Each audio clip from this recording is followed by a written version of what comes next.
The 10th steel bridge has been successfully launched for the Mumbai-Ahmedabad bullet train project.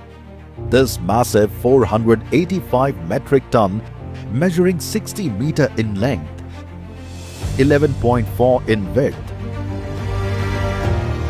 and 12 meters in height, the bridge was assembled on a specially constructed platform.